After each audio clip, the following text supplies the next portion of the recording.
yung panarinig nyo sa ad. Iyo. Anyway, kung kayo po ay may mga katanungan, ang hotline po, no, or just in case you have questions, 0909-333-3333 para sa Smart at sa Globe naman po, 0917-562-3333. Ang programa po natin ngayon ay hatid po sa atin ng ATC Doc. Kaya Yes. tayo po ay nagbabalik. At syempre, you've mentioned kanina, vascular disease, no? May epekto ito sa iba't ibang mga sakit na napag-usapan natin, no? Yes. Pero Doc, eto, ano ba ang tinatawag na cardiovascular disease? Okay. Pag sinabi mong cardiovascular disease, Dennis, it usually refers to conditions na kung saan yung mga daluyan ng dugo patungo sa iyong puso ay nababara ng mga cholesterol deposits. At dahil dito, nagkakaroon ng kakaibang pananakit ng dibdib na tinatawag nating angina. At kung ito ay hindi makokontrol over time, maaaring mag-result ito sa isang atake sa puso or heart attack. At other heart conditions such as those that affect your heart's muscle, pati yung mga valvula, yun, kasama yun sa cardiovascular disease. Tapos paminsan-minsan, Doc, yung rhythm ba ng puso ay... Yes, nagbabago. Doc, paano kung in love ka? Yun nga, isa pa yun, pero hindi yung kasama dito sa Hindi sakit. sakit yun. Kasi Oo. pag in love ka, medyo nag-skip Di ba, Doc, din yung may ano mo may eh. song nga na my heart skips a beat. Ayan.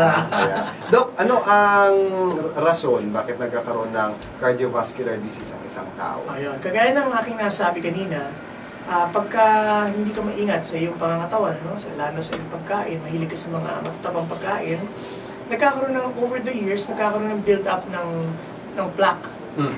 Usually, pagka masyado mataas ang iyong blood cholesterol, nag-perform ng plaque yan sa iyong circulatory system, at yan ang bumabara sa iyong mga arteries. Sa mga ugat.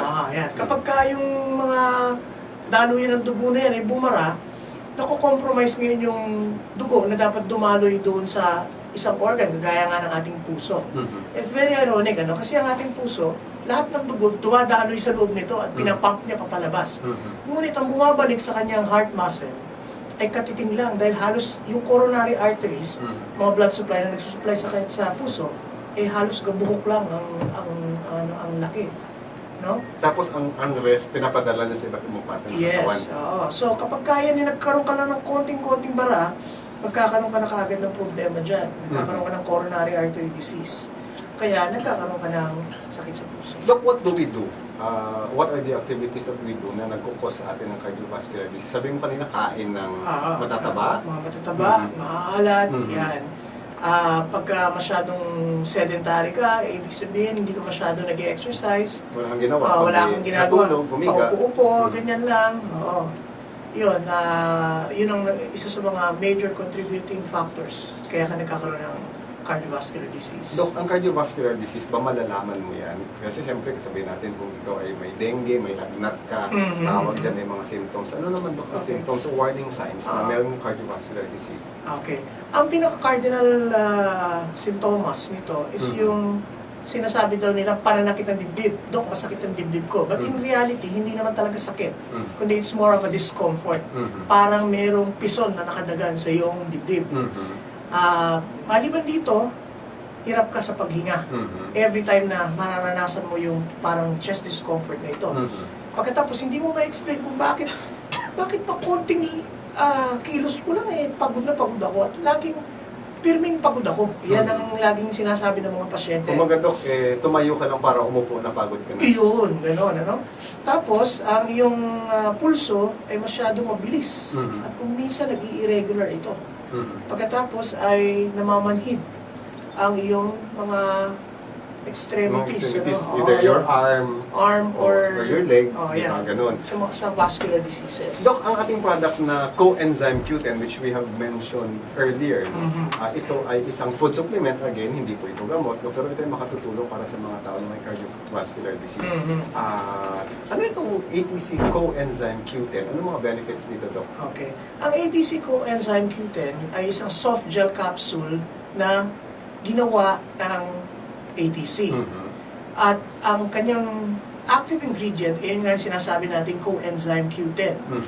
Pagka sinabing coenzyme, it is a substance na halos kaparehas ng vitamin na makikita mo sa iba't ibang cells ng iyong katawan. Pagka sinabi mo kasing enzyme, Sir Dennis, ibig sabihin, kinakatalyze niya yung mga chemical reactions inside inside a particular chemical reaction. Ngayon, pagka ang coenzyme naman, yan, kumbaga ini-enhance niya yung capability ng enzyme para i-catalyze yung chemical reaction doon sa loob ng iyong katawan. So, it also functions as an antioxidant para maprotektahan ang mga cells mo sa mga harmful na free radicals na maaaring ma-form sa iyong katawan dahil sa cellular injury. At ang sanhi nito ay ibang cellular insult. It is also dubbed as the heart energizer kasi tumutulong ito na mag-improve ang abilidad ng iyong puso na mag-pump ng maganda.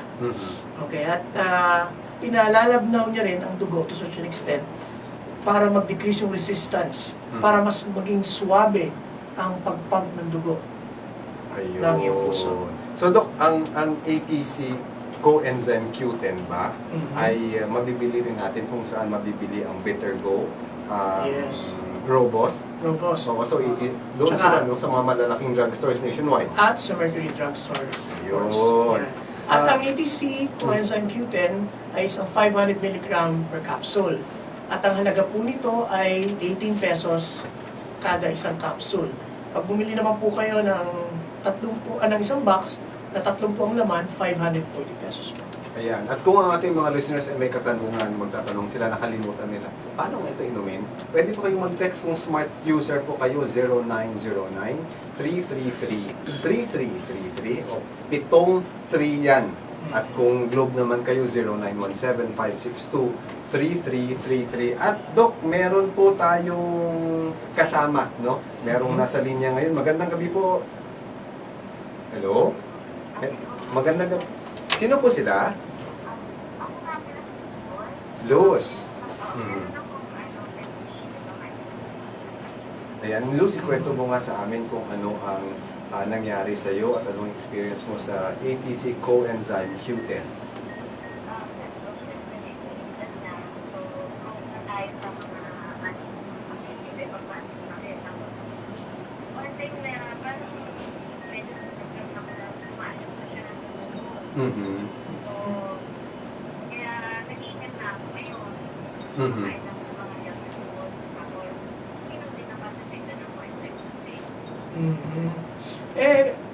Ma'am Luz, paano naman po nakatulong sa kalusugan niyo ang ATC coenzyme Q10?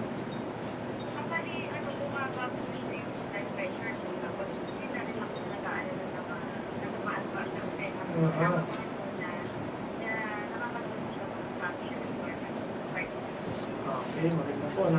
So ano pa ba ang ginagawa niyo maliban sa pag-inom ng ATC coenzyme Q10? May special diet po ba? At nag-exercise po ba?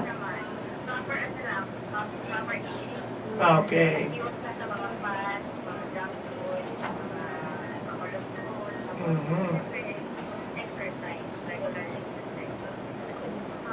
So, wow! Mayaman ito. Siyempre catering. Catering eh. Oo. At saka para mas mabilis gumalaw, no? Kung kayo ay nag-cater, pagkatapos, bagal-bagal ninyo na nakukuha sa Hindi po ba kaya, Ma'am Luz, mas dangerous na nasa catering kayo eh. Ang tendency nyo, kainin nyo yung mga matataba ron, ano? Kasi nga, na ako mag-aware na ako sa mga ganun. Dahil ng maraming pagkain sa restaurant, tama po yan. Kaya hindi lang po dapat enough na mag-take kayo ng ATC coenzyme Q10, kundi kinakailangan talaga, kontrolin ang diet at exercise. So ano naman po ba ang masasabi nyo? Ano po ba ang masasabi ninyo sa mga gustong mag-try ng ATC coenzyme Q10?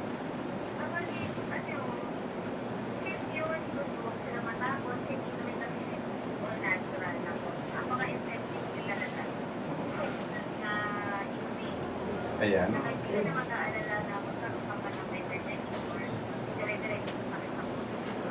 Okay. Si Ma'am Lu, sabi niya kanina medyo matanda na, pero sa boses niya talaga, baka Dok bumabata ka, no? Yun nga, kapag ikaw yung umiinom ng coenzyme Q10. Ayun, correct. At saka coenzyme Q10. Ayan. ATC coenzyme Q10. Ayan. Okay. Ayan.